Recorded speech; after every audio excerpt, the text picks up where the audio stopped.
3 signs of good company management. Hi, my name is Hamish, and in this video we're going to be talking about the features of a company's management which best predict success. So if you're going to be investing in some businesses, make sure that the management running those businesses covers most, if not all, of these signs. Make sure you stick around to the end in this one so that you learn all 3 of the best signs for predicting good management.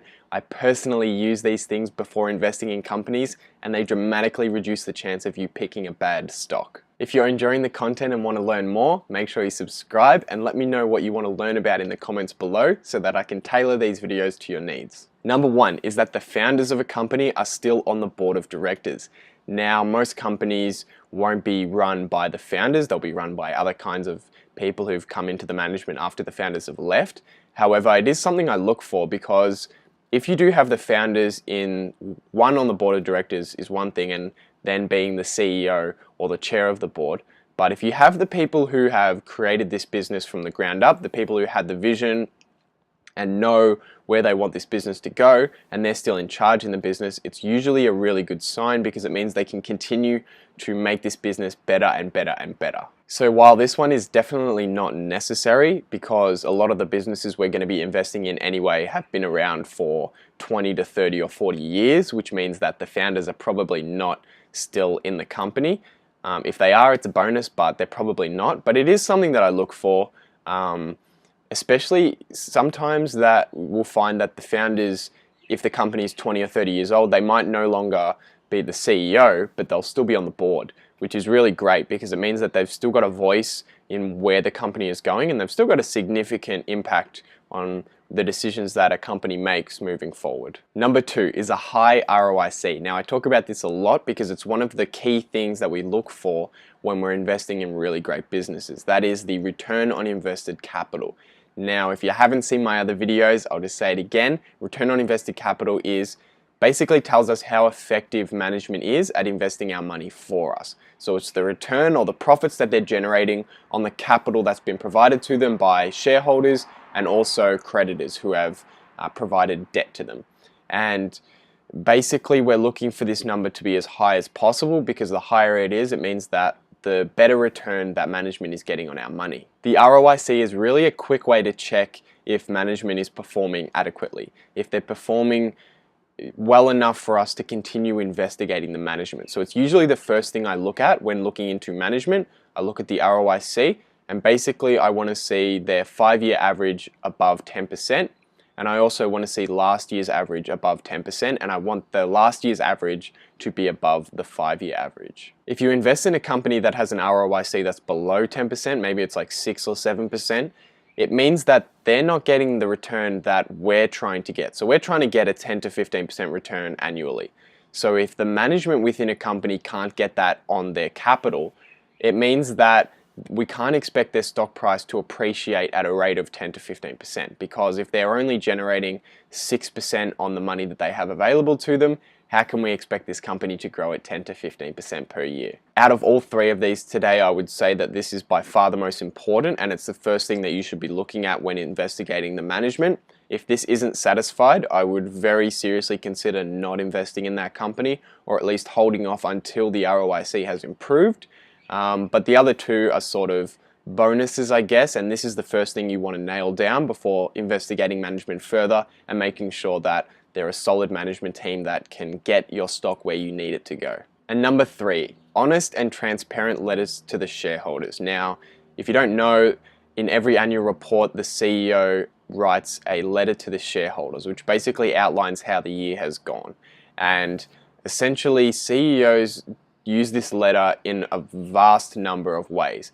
Most CEOs, not most, but a lot of CEOs use this letter to pitch investors, to get more investors to come into the stock. And you can really tell when you're reading through it, and they're just boasting numbers, and they're not talking about anything negative that happened throughout the year, even if it was really significant. They're just talking about the positives, and they're saying, yeah, everything's all right, everything's going great.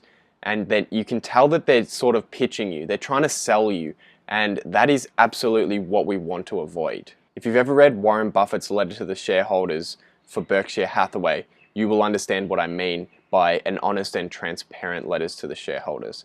He details everything. He tells you all the negatives, he tells you what he's doing to fix it, He tells you everything that you need to know about what the company has done in the last year and where it's going in the future.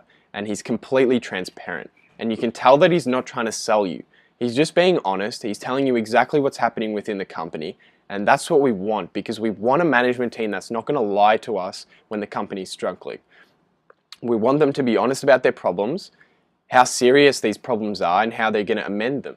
And if we have a management that's going to be able to do that and be able to talk to shareholders transparently and honestly, then it's going to be a good 5 to 10 years, because it means that they're going to be honest throughout that time, and we're going to know what exactly is happening within the company. Because as shareholders, we're often just on the outside, because we're not majority shareholders, we're not in the company making decisions.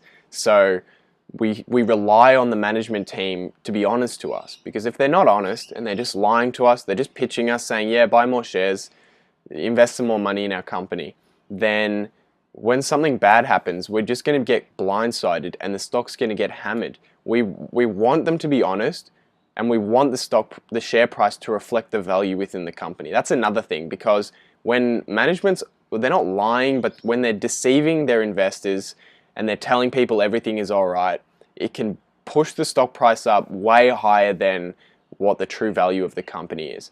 And while you may think that's a good thing if you're an investor, it's not a good thing for the long term, because it means that when something bad happens and they don't talk about it and they're dodging it, it means that the stock price is going to get hurt a lot. And maybe it means that the stock price is going to go far below the value. So I would say, if you haven't read any letters to the shareholders, or you haven't read a lot of letters to the shareholders, I would go and read Berkshire Hathaway's letters to the shareholders, or just the latest one or whatever, just to get a gauge of what a really solid letter to the shareholders written by a great investor, Warren Buffett, what it's set out like, and sort of what he's talking about, and then compare that to some other companies, and you'll probably notice that he talks about the downsides. He talks about exactly what's happening within the company a lot more than other CEOs. Other CEOs, I've read some shocking letters to the shareholders where the company's been getting killed in terms of earnings and sales, and their letters to the shareholders is all chirpy, and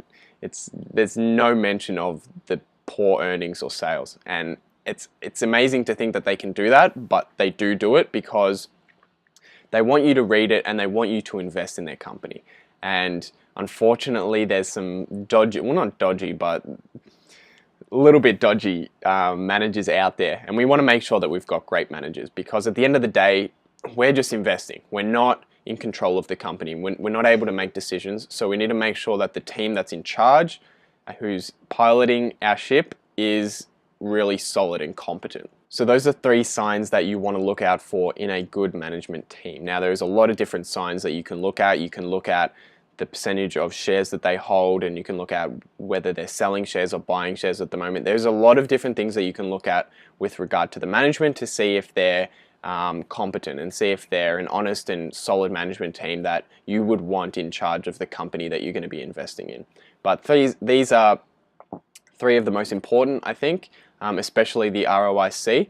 So I thought I'd share those with you guys in this video. Hope you enjoyed the video today. If you did, make sure you leave a like and let me know your thoughts down in the comments below. If you're enjoying the videos and you want to learn more, make sure you hit subscribe. And if you just let me know what kind of videos you want to see down in the comments below, I will be very happy to make those into videos. I've done that multiple times, and I really like doing that because it means that I can show you guys what you want to see, not just necessarily what I have to say. So that's all for today, guys. I'll see you later in the week, but for now, see you later.